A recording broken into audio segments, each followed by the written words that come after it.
Okay, I'll be honest. I didn't really know what to make a video about, so I just semi-randomly picked this one. Let's do this! Dramatic pose!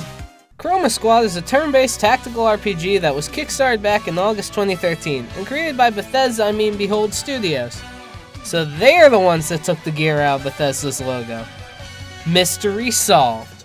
The game revolves around a group of 5 stuntmen. They're the leads of a Power Rangers-esque show, but think that lacks any appeal or creativity. Discontented with their current show and director, they leave to create their own series.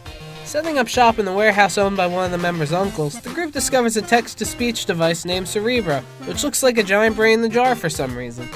At this point, you get to pick which actors are assigned to each role. The roles each have their own abilities and stats, while each actor also has their own stat up and downgrades. You can also give each of them different colors and names. Since I've been watching a little too much anime recently, and the main characters do nothing but pose, I named my group after all the JOJOs. And Bob. We're then allowed to finally start playing the game.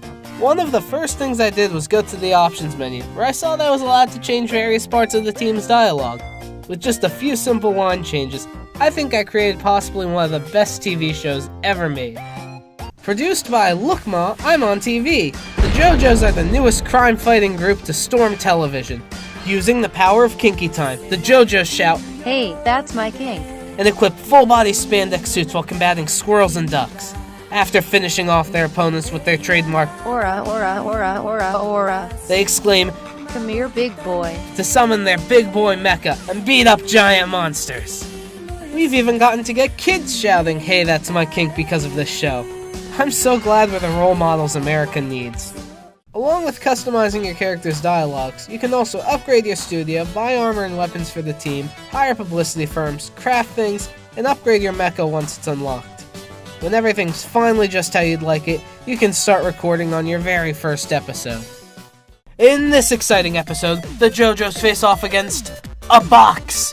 How will they get out of this predicament? Does this show even have a budget? Find out tonight at noon! All of the episodes have some kind of directions to follow.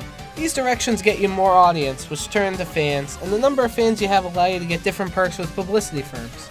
A majority of the episodes also have boss battles. They range from traffic wizards, to TVs, to cupcakes, to literally SpongeBob. They actually even quoted the Secret Box episode. The bosses and the directions are the only reason I didn't stop playing this game out of pure boredom. Because it gets repetitive. Very repetitive. The game's formula was fun for like a season or two, but it became pretty stale pretty fast. Each episode is practically the same thing of kill all the enemies and or the boss, then sometimes a mech fight, rinse and repeat.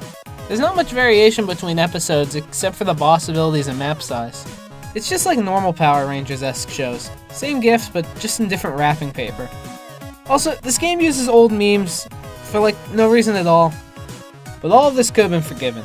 I was willing to overlook all of this, as the core gameplay was still at least somewhat enjoyable, even after it got old. But one thing ruined that. One thing made me groan every time I had to complete an episode. The mech fights. At the end of Season 1, your team gains a mech. It's kind of cool at first, I guess, but it's just a simple press this button to attack with a chance to miss, and then click now to block some of the damage over and over. I might have even been able to forgive the absolute boringness of these fights if they only happened every so often. But they don't. Almost every single episode has one of these mech fights, and every time it's the exact same thing. They get old really fast, and I just started to not look forward to playing an episode knowing that there'd be a mech fight at the end. It wasn't fun. Also, did I mention that this game was kickstarted? You could look at something and go, yeah, that was a backer perk. People randomly showing up to help you out? Backers. Kidnap citizens that say their full names for no reason and they're never seen again? Backers. Some of the actors you can pick at the start of the game that say Kickstarter backer? I can't prove anything, but I think backers.